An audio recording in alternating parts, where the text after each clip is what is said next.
Welcome to King 5. I'm Greg Copeland. This is The Week, a look at what made headlines in our region, along with your weekend forecast. First up, the military action against Iran and its impact here. Many Iranian Americans living in the Pacific Northwest are still processing the death of Iran's supreme leader.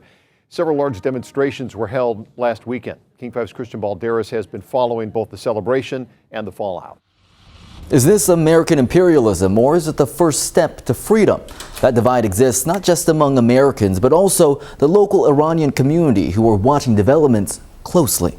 Hundreds took to the streets when the U.S. killed Iran's supreme leader in a joint airstrike with Israel.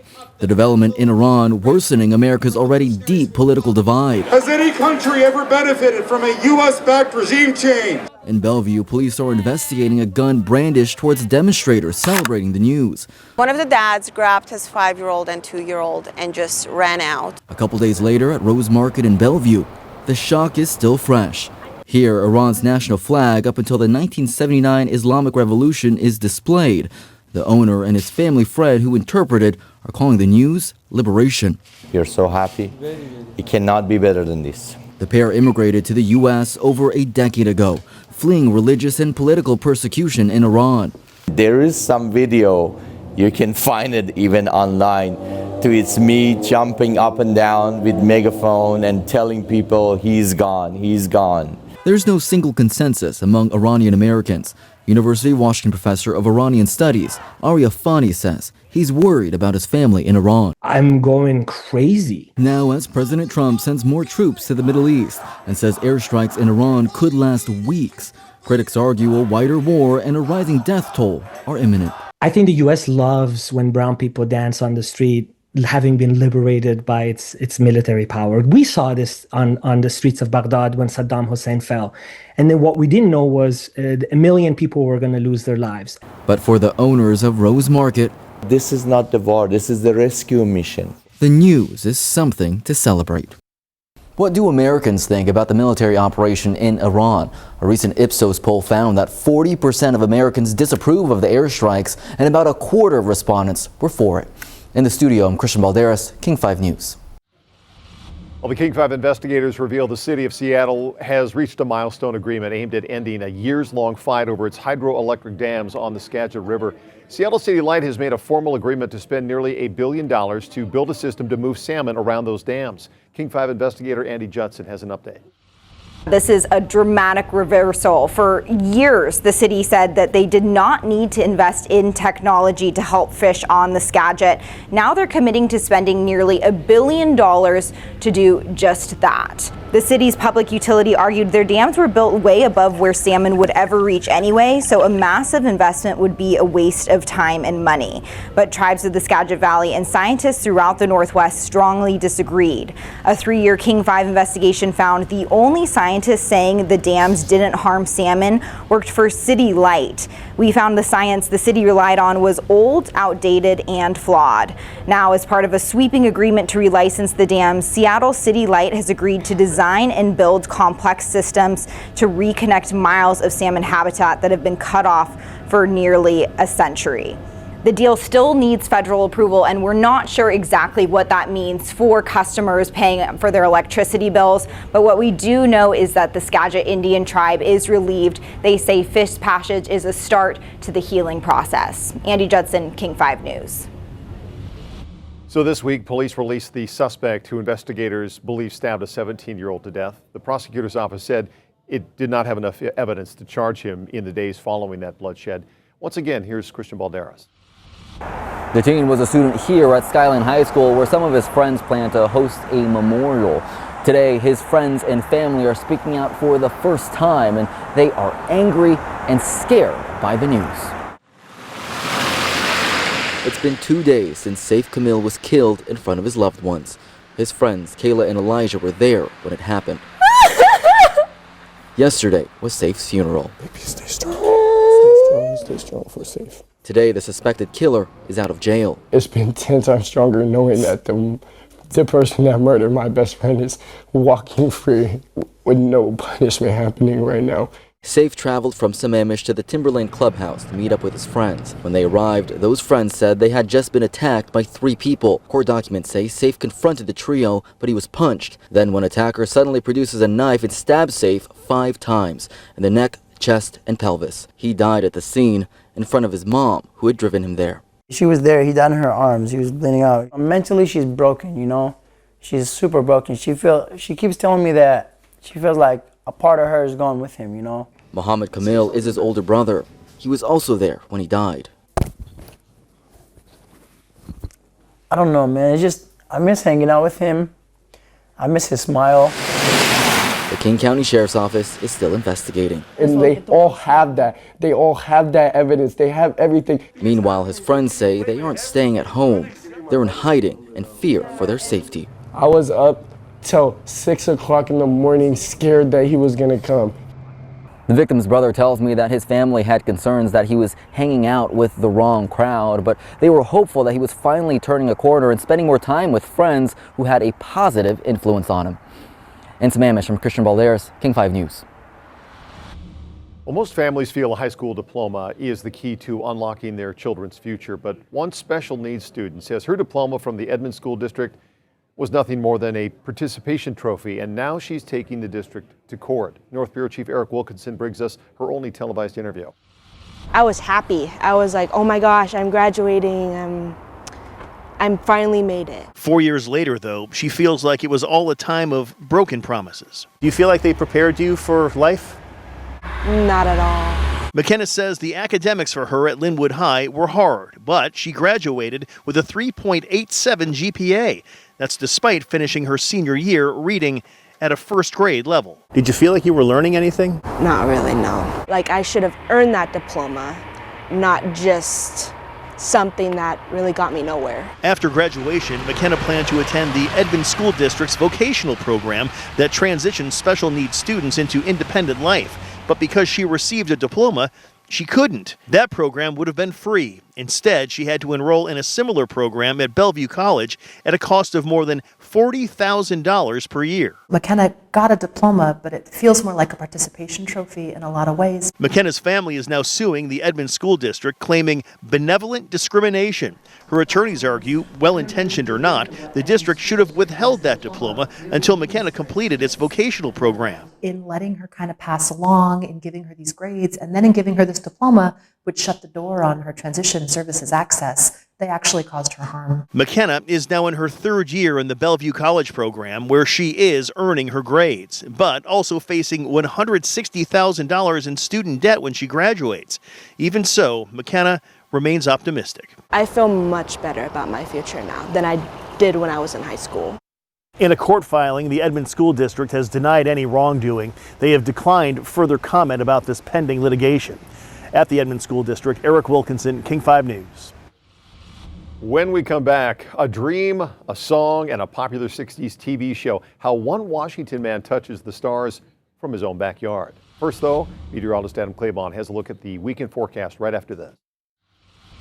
Okay, everyone, here we go into the first full weekend of March, and we're going to be heading into daylight saving time at the same time as sunset on Saturday will be at 6:03. 7:04 on Sunday as we spring forward an hour because of daylight saving time.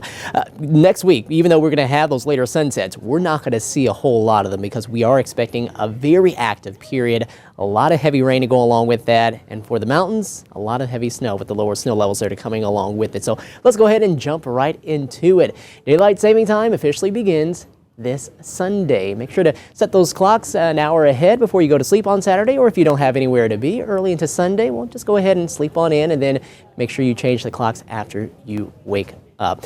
Should be a relatively dry day in comparison to what we're expecting later on into next week, but we'll get into that here in a second. Spring, that is now 13 days away, or less than 2 weeks. It officially comes in on March the 20th. So really excited to get spring here, and hopefully we can build a little snowpack before it officially arrives, and even after it arrives, I think we can do a little bit of trying to build that snowpack as well. But check out this forecast right here. Not only are you seeing the rainy icons, you're even seeing a few snowflakes popping up on there because of some of the lower snow levels that we're expecting. We'll explain that here in just a bit. Here's radar, and you can see a lot of shower activity across western Washington. We'll have periods of this as we go throughout the weekend. Expect that to kind of taper off a little bit though on Saturday, kind of more off and on in nature, pretty hit or miss too at times, and then we'll have a better chance heading on into Sunday. So as we look at Futurecast, you can see that moving on through as we head on into early Saturday morning. A few showers around as we head into Saturday afternoon as well. This is at 12:30 there for you. And then we go on into the evening and we start to see a bit more of those showers coming in from the northwest. Still not a whole lot yet as of 7 to 8 o'clock, but as we go throughout the course of Saturday night and into Sunday, we're going to have this move on through. We'll have a cold front push on by, and that's going to help to drop those temperatures and those snow levels as we head on into next work week. Snow levels going from 7,000 actually on Saturday down to 2,000 feet on Monday, and then 1,000 feet heading on into Tuesday, and kind of staying relatively low. And you can see that here showing up on Futurecast here, kind of a wider view of the Pacific Northwest. You can see first round comes through, not really seeing a whole lot of blue popping up across the Cascades, but the second round that comes through heading on into Sunday night and into Monday, that's when we start to see a lot more of that mountain snow beginning to pile on up. And then we'll have more chances. Now, I wanted to point this out right here. What you're going to notice is as we're kind of going back and forth, or really through this Futurecast graphic right here, you're going to see during the overnight hours when things cool down enough, we might see that snow level get low enough where our foothill communities could see a little snow mixing in from time to time, and maybe some minor accumulations from that, but it's not something that sticks around for a long period of time, and it melts as we go throughout the day. So you'll kind of notice that again as we go throughout early Tuesday morning. You kind of see that blue popping up a lot closer to sea level, and then it starts to disappear as we head into the afternoon and evening around Puget Sound. A lot more green there, and then we do it again heading into late Tuesday night into early Wednesday, gets closer to Puget Sound, and then it disappears.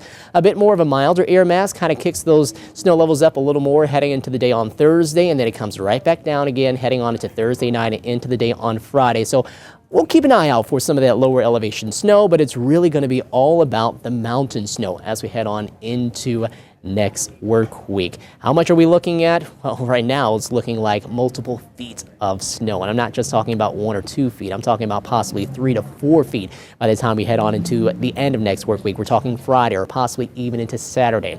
And as far as precipitation amounts, you can see these numbers are looking pretty high, between 1.5 inches to 3 inches for most spots around Puget Sound. Farther north there, northwest interior, we're talking about Camano and Whidbey Island, up across more of the San Juans, maybe 1 inch to 1.5 inches there. Some rain shadowing really keeping some of the totals down there.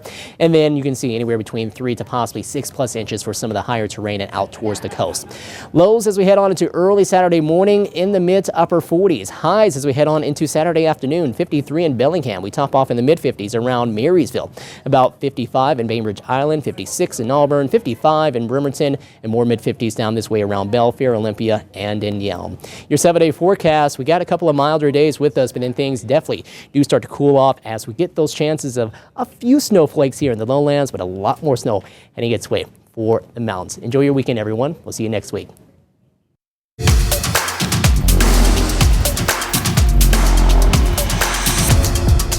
All right, welcome back to the week. A close call in the Cascades after a skier was buried in an avalanche at Stevens Pass. Now he's sharing what happened and how a feature on his phone helped rescuers find him. King 5's Bridget Chavez has that story. What started as a day chasing fresh powder at Stevens Pass quickly turned into a life or death situation on the mountain. Michael Harris was skiing in the Big Chief Bowl area when an avalanche swept him down the slope, burying him in the snow and trapping him for 4 hours. His family realized something was wrong and used the Find My feature on their phones to track his location on the mountain. Ski Patrol was able to use the signal to find Harris on the mountain. Rescuers used an avalanche dog to find him, dig him out, and get him off the slopes. After days in the hospital, staff there started calling him the Miracle Avalanche Man. When the snow finally settled, it wasn't what we think of as soft powder anymore. and I've heard this from other survivors, and unfortunately I'm one who can now attest to the feeling, you feel like you're encased in cement. So this arm was stuck, these legs were stuck. I could move this hand a little bit, but I had no movement in my body. Experts say most people buried in an avalanche have about 15 minutes before their chances of survival drop sharply. But in this case, rescuers didn't reach him for nearly 4 hours. When ski patrol found him, his core body temperature had dropped into the high 70s and he was suffering from hypothermia. Days later, he's back at home with his family recovering. Bridget Chavez, King 5 News. Well, the city of Everett has shut down its entire flock license plate camera network. The move comes after a Snohomish County judge ruled that the footage that those cameras collect is public record. King 5 Sharon Yu brings us the latest. The case in Snohomish County began when a Washington man filed public records requests asking to see what flock cameras were collecting. I started noticing that the cameras were everywhere. And so he wanted to see what kind of data that they collect. Tim Hall represents Jose Rodriguez, the man behind multiple records requests. The requests show the cameras are constantly capturing thousands of images. What's happening with the data? I think most people would agree in Everett as in other cities. I didn't agree to this. A Snohomish County judge ruled Tuesday that footage captured by flock cameras qualifies as public record, meaning anyone can request access to the data. Mayor Cassie Franklin says the city sued to block the access. We were very disappointed, and that means that perpetrators of crime, people who are maybe have been engaged in domestic abuse or stalkers, they could actually request footage, and that would cause a lot of harm. Right now, lawmakers in Olympia are debating a bill that would exempt flock footage from public records law, in part over concerns that federal immigration agents could request the data. But Hall says both cases of ICE agents and domestic violence abusers using public disclosure requests to carry out their motives are unlikely. As somebody who's made hundreds of public records requests myself and represented many, many people in public records lawsuits, it's generally a lengthy process. The same would be true for ICE. They're going to get data for where you were 3 months ago, 2 months ago. Well, more than 50 years ago, on a calm April night, 7 college students set out on an evening boat ride, never to be seen again. Their disappearance sparked all sorts of theories. Most of the immediate family members have since passed away, and information has been hard to come by, but there's still great interest in solving this case from family, from friends, even people who'd never heard about it until now.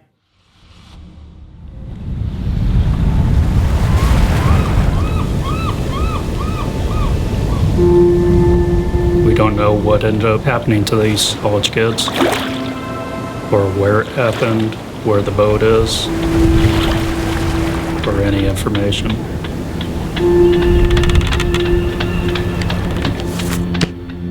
They all would be prominent citizens and have been very successful with their lives by now if they'd not gotten on this sailboat. This is how small the actual case file actually is. Other than that, there's not much to go on. They were going to go down, take the sailboat out, and come back. And that was it. It was like they just vanished.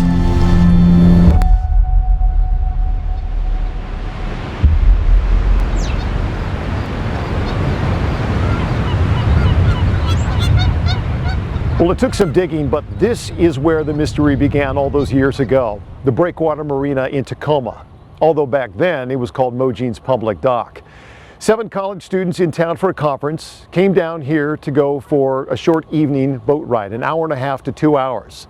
Some reports had them possibly heading up around Vashon Island, others up toward Seattle, neither of which is possible in that amount of time. So where did they go?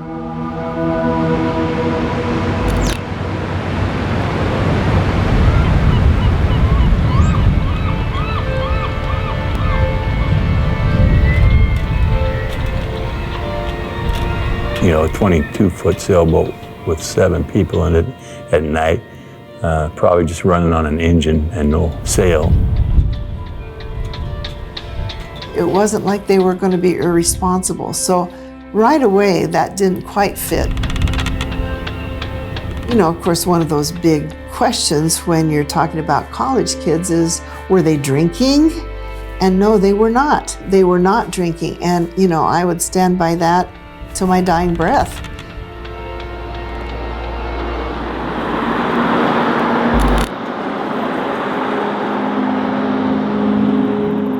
My name is Gary Leiby. I was fraternity brothers with Jim Dickinson and Brian Williams, who were lost at sea in 1971. Jim Dickinson was from Pullman. His dad was a professor at WSU. We were in the same pledge class. That's how I met him. Smart guy, quiet, but real smart, real sharp, and could always find an answer to something. And Brian Williams, the older guy, he was a really gentle giant. He's a big guy, 6'4" maybe, or bigger. I knew them all five on this page. Brian Wilson, Robert Sherwood, Gary Oman. These two young men were in my same fraternity, whereas these other three I just knew from being a part of the Intercollegiate Nights program. This just talks about the 5 from WSU, but there were 2 more. There were 7 altogether. My name is Wes Sodorf. My half-brother is Dennis Newton.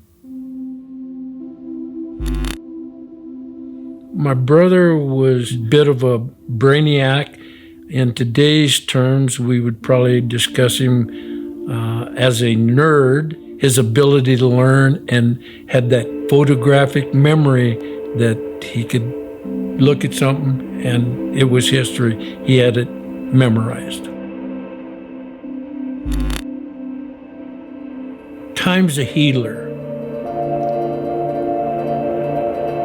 Been healed a lot. But you still remember your brother.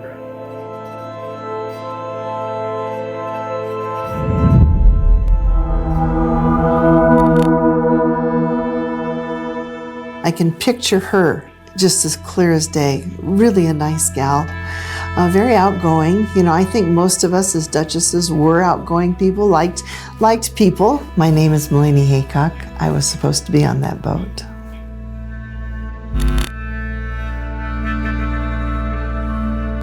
I remember talking to her, and it just broke my heart because she was a lovely, lovely lady. She had short, curly blonde hair, and so I thought, well, she'll be able to do this and be ready in the morning.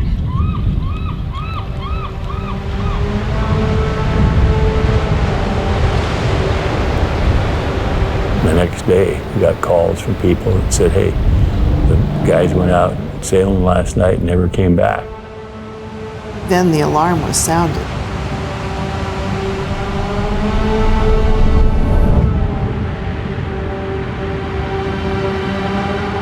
The Coast Guard was out, said it was one of the biggest searches in history at that point. Several of our fraternity members went over to Tacoma and helped search the beaches. But, you know, day after day after day after day, nothing came back. 7 kids, a boat, no oil slick, no mask, no debris, no coolers, none of anything that they took on that trip with them ever appeared.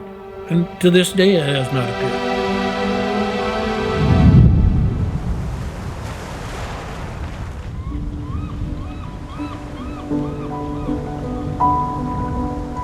It'd be awesome to have a closure, but I think we know what happened, and well, it's really speculation as to what they did because nobody knows, and nobody will ever know. Is this one you think will ever be solved? No, I don't think there will ever be closure for these families.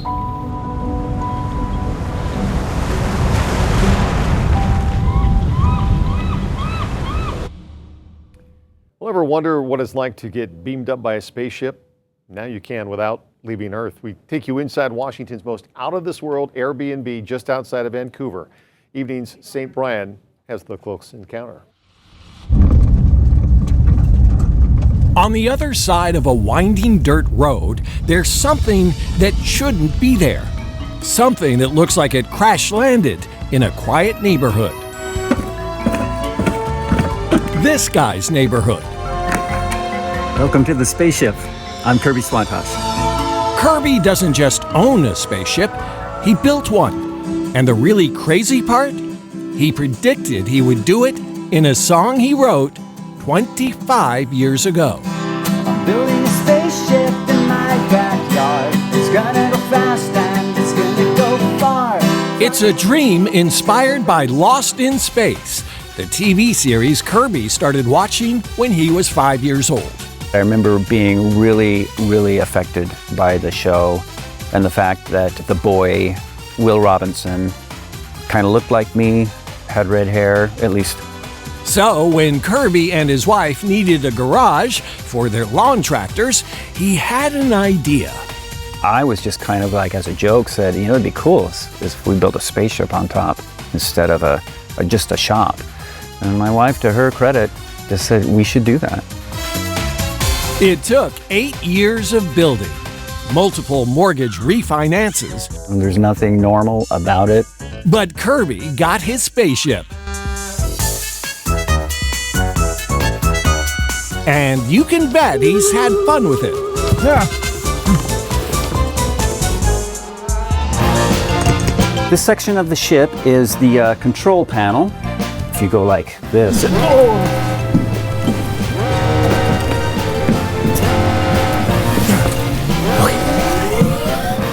Well, you see what I mean. It's touchy. After spending their life savings, Kirby and his wife had a decision to make. They could keep this as their own private man cave or share it with the world. That was probably one of the scariest things because we were worried that people wouldn't care about it like we do. Turns out they cared a lot. We can hear when they pull up the shrieks of delight. Some people come dressed like this. It's been overwhelmingly positive. Now it's booked almost every night. Guests leave little alien knickknacks, and every review seems to say the same thing. Probably the most common phrase we get is, "It's out of this world." Which just goes to show sometimes the craziest dreams are just waiting for someone brave enough or crazy enough to build them. Thanks for your time. We hope you enjoyed a look at the biggest stories of the week.